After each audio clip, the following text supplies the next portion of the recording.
radar leading up to this event. Everyone's talking about Melvin. Everyone's talking about the title fight, actually, obviously. Do you feel overlooked at all, or is that actually kind of nice for you to be able to come in maybe without some... It's nice being overlooked a little bit. You know, I keep hearing Melvin talking like, you know, confidence, arrogance, and he's walking a fine line, you know, but everything he's over the line. You know, he's talking about how he's definitely fighting for the title next time and who he's going to fight next. He's going to knock me out and all this other stuff, you know, but he's still going to fight on Saturday. You know, he can talk a lot, but, you know, Saturday night we're both getting locked in the cage, and, you know, we'll see who's the better man. So it sounds like you feel maybe a little disrespected. Do you think that's accurate? No, I mean, I wouldn't say disrespected. I mean, overlooked, I think. You know, I think he's being a little bit arrogant, you know, just, you know, acting like it's already a done deal. You know, we both still got to fight. So, you know, I definitely overlooked and not disrespected. What do you think you're doing? Melvin's he's coming off, you know, 5 or 6 wins in a row. You know, a lot of wins. You know, but I think that, you know, personally, I feel like I'm the worst matchup for Melvin Guillard. You know, his biggest weakness seems to be submissions. You know, he's been a lot better lately, but at the same time, I've submitted a lot of guys, a lot of really, really good guys too. So, you know, I'm okay with it. How impressed have you been with how he's, you know, progressed in the last several fights? Oh, super impressive. You know what I mean? I think he definitely got his head on straight. He's doing much, much better, you know, with all that kind of stuff. I mean, he has worked on submission defense and all that kind of stuff, you know, but at the same time, it's completely different. You know, when you know exactly how someone's going to attack, it's one thing, but when you get someone that attacks from weird angles like I do, especially with submissions, it's a little bit tougher. How does he compare to guys that you fought before? Stout, Stevens, Masvidal, guys, you know, that you consider strikers? I think he's a lot like Jeremy Stevens. You know, I think he's a lot. I think that Melvin is quicker on his feet, though, whereas Jeremy Stevens kind of wades in and, like, you know, he's coming forward. You know, but Melvin, he's the most explosive. He's the quickest. You know, Stout was real quick too, but Stout didn't have the kind of power that Melvin has. You know, so I'm looking forward to see how it match up. You've had a couple of real amazing wins lately, and then the one loss sprinkled in there as well. Yep. Is there anything you can point to that was a difference between, you know, those performances that's made it a little up and down? A lot of times in camp, I'm my own worst enemy. You know, from training too hard or getting hurt or whatever. You know, there's all kinds of things that go on. You know, there's still a lot of luck involved with fighting. You know, you always think that, you know, you're definitely going to know who the better fighter is, but there is a lot of luck involved. You know, did you pull something in training? You know, are you sick the week of the fight? There's a lot of things that go involved. You know, I just gotta, you know, I need things to go my way a little bit more. You know, in training camp and just, you know, try to deal with those injuries. How are the variables right now? Doing good right now. You know what I mean? Like, we still got a couple days though. I could fall downstairs, or, you know, you never know. So I don't want to start talking. It's been good yet, but, you know, it's been pretty good. And like you said, you've had a lot of ups and downs. I think 4-3 in the last 7, but like 6 fights, you know, bonuses. I mean, that's pretty insane. Yeah. How do you feel about that? I mean, is it all about winning, or is the fact that you're getting rewards like that show that, you know, your style of fighting is impressive? Winning is very important, but more important to me is putting on a good fight. You know, it just so happens that when I try to put on a good fight, you know, fight of the nights, knockout of the night, submission of the nights, all that kind of stuff comes. So, you know, it's definitely, I'm not of the mindset where it's all about the win, because it is about the win.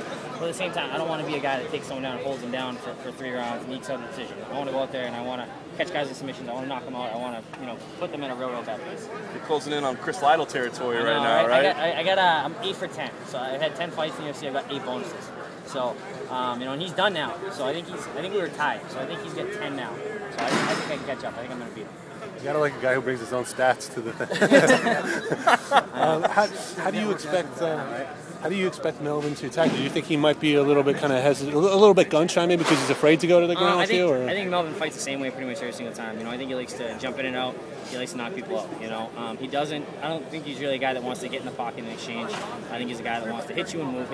You know, but when he moves, he's coming back with something hard. You know, it can be, you know, whether it's a right hand or a hook or a knee or a kick. You know, he's super explosive. So you got to be. If I you know, doze for a second, you know, I'll be waking up. You know, the fight will be over. Why do you think he is so susceptible to submissions? Do you think it's that he just doesn't focus on that area, or is there something in his style that leaves him open? You know, it's, you know, guys that enjoy striking never want to work on jiu-jitsu, you know. You know, and I think that he's just so explosive and so strong. All the guys probably don't catch him in a lot of submissions because he just is able to power out of him. He's just too slippery and gets away. You know, and it's definitely going to be tough, you know. But I think that, you know, I attack from weird angles he probably hasn't seen. So I think that, you know, my submission game is definitely different than most. When did what he was saying start bugging you? Is there anything specific you heard or read? No, I mean, it never really bothered me. You know, it just, you know, like, it's just, you know, he's done, you know, I've seen a lot more interviews with him, you know. It doesn't bother me, but I definitely, you know, I really wasn't paying attention at all until, you know, now I'm sitting with her. I'm looking to see what he's saying a little bit more, but whatever. I'm not sweating it out. You beat him. How far is that put you We're both in different boats. You know, the UFC loves to see streaks. So he's on like a 5 or 6 fight win streak. So it's good for him getting this kind of game. For me, I lost a fight a couple fights ago, so I have further to go. You know, so I think, you know, it definitely helps me by beating Melvin. but I don't think that I get the same shot. I don't know. When you fought in Boston, man, that crowd was electric. It seemed like you really fed off of it. Yep. Now you're kind of in the reverse situation. Not his hometown, but it's his adopted hometown. Yep. You know, guys say, "Oh, I want you in the cage." It means nothing. But Boston seemed pretty special. Do you think it's similar now that you're on the other side? I kind of thought it was a little crap, you know, before I fought in Boston. You know, like talking about feeding off the crowd and stuff like that, but I felt it, you know. So it's definitely going to be something to deal with, you know. But I think that comes with added pressure too. I know when I fought in Boston, like there was way more pressure on me, you know. And I had, you know, an opponent that I had trained with, things like that. So I was confident going to the fight, but there's way more pressure fighting at home. You know, it's great, you know, when you come out with a win, but it's awful leading up to it. A lot of butterflies. Everyone believes that you have a better ground game than Melvin. Yep. What happens if you can't drag the fight to the ground some way? I mean, how do you feel the fight will go if it just stays on the feet the whole time? If I can't get the fight down, I'm going out on my shield. You know what I mean? Like I'm gonna, you know, do my best to get the fight to the ground. You know what I mean? If I find that I can't get it, well, I'm gonna keep working at it. But I'm gonna have to throw punches the entire time. You know, I can't. The days are gone where I can just, you know, you can just shoot on a guy from way out and you're gonna take him down. You know, Melvin's a great wrestler. He's not gonna give up any easy takedowns. So I'm gonna have to fight for every single one. You know, but you know, I could get clipped going in for a takedown. I could get clipped, you know, trying to set up my punches. You know, there's a lot of things that can happen. You know, but we're definitely looking to get it down. Do you feel that you've improved your boxing enough that if it does come down to it, you would have to, or you could be able to stand toe-to-toe with Melvin? I probably could. You know, I think that I throw a little bit straighter punches usually, but Melvin's got a lot more power than me, I think. So, I mean, if I have to stand there toe-to-toe, you know, then that's what's going to happen, you know. But I expect to get the takedown. Never know. I mean, it depends how it's going. You know what I mean? Like, I really don't like the idea of pulling guard. But against a guy like Melvin, who, you know, I seem to think that submissions are his weakness, then it might not be a bad strategy. That's kind of like a, you know, a game time decision. You know, like I'll be in the middle of something, and I'll just make a split-second decision.